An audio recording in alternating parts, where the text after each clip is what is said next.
Welcome to Post Whatever with Ken Nishikawa. I cover everything and nothing. And today, since it's the very first episode of this channel, I thought I'd come bearing gifts. Now, many of you may already be across this, actually, and it's hardly hot off the press stuff. But given what a thoroughly miserable business life has become of late, I thought I'd share it for the benefit of anyone who had the misfortune of missing it. But before I go any further, I feel I ought to spare some of you from wasting your precious time on a video that is entirely irrelevant to you. You're entitled to receive this free money. Well, I say money, but it's not exactly money as such. But I'll come back to that later. Though it's probably closer to money than, say, cryptocurrency, for example. And if you happen to be a sort of person who, 1, owns a smartphone, and frankly, who doesn't these days? 2, is registered as a resident of Tokyo. Now the hurdle is way higher.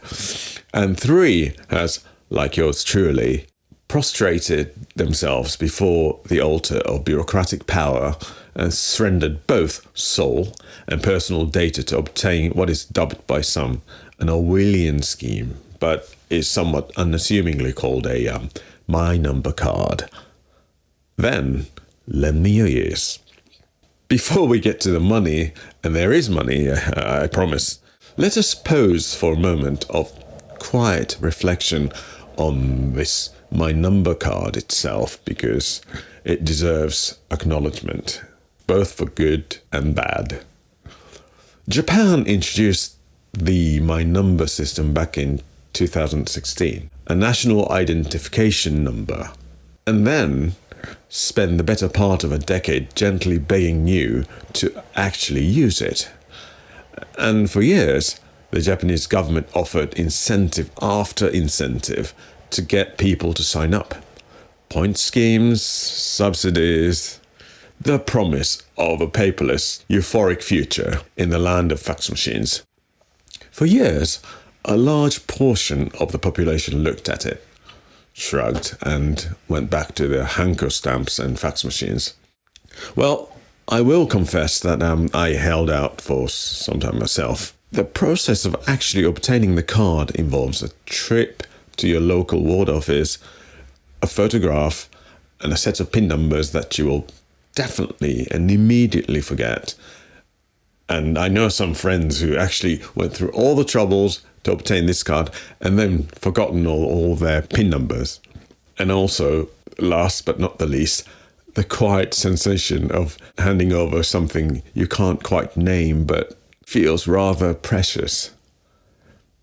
Your dignity, perhaps? Eventually, however, I too capitulated, obviously, and now it appears the capitulation has its rewards. Install the Tokyo app, lovingly brought to you by Governor Koike, who strikes me as someone who would very much favor tanuki soba over ramen. Well, you'd have to be a fairly advanced student of Japanese pop culture to get the joke.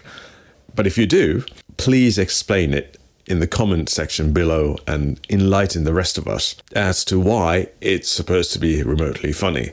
Anyhow, besides Tokyo app, you have to get something called digital authentication app, which sounds kind of scary, but you have to install this onto your smartphone.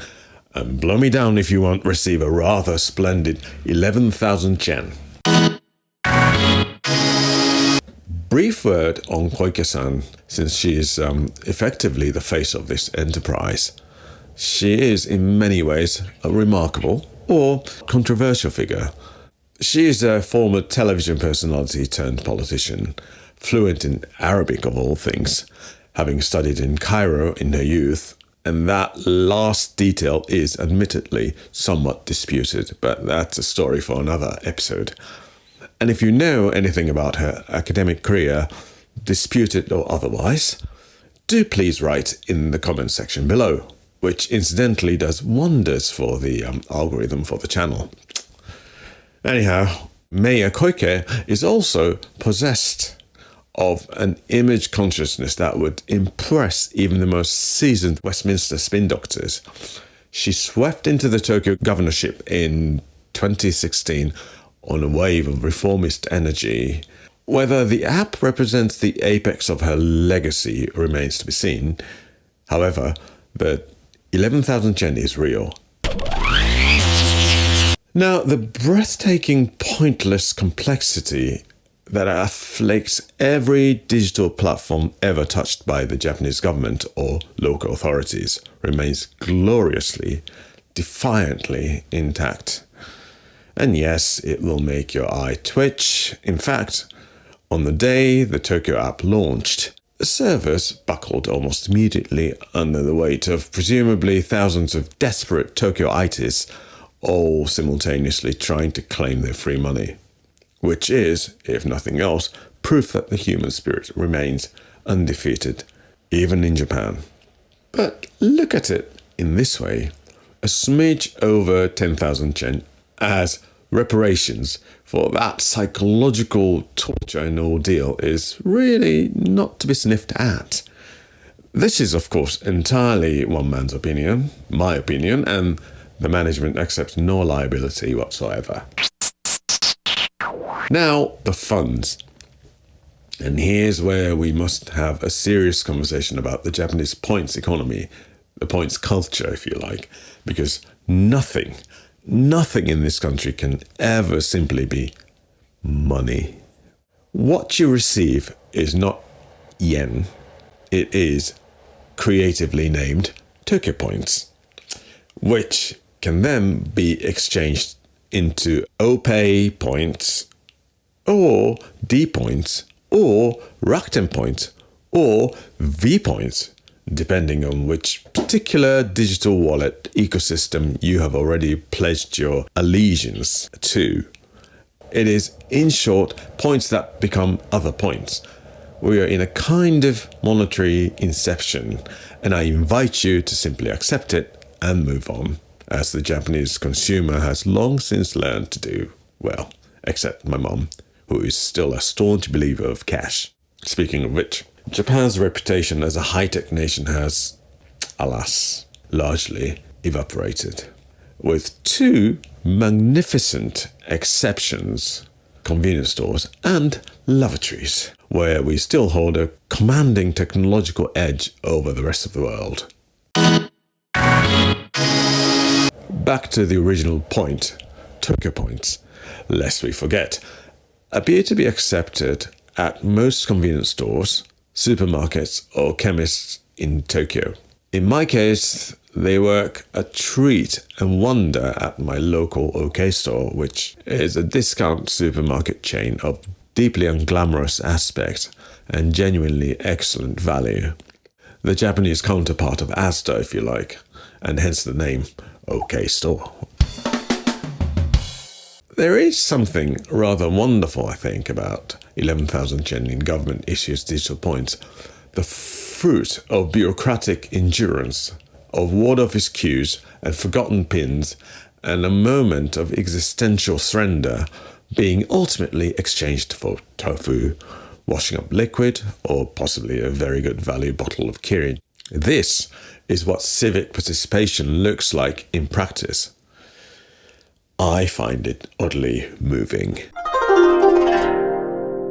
Actually, it's all scripted, of course, this whole show. And I wrote this back in March.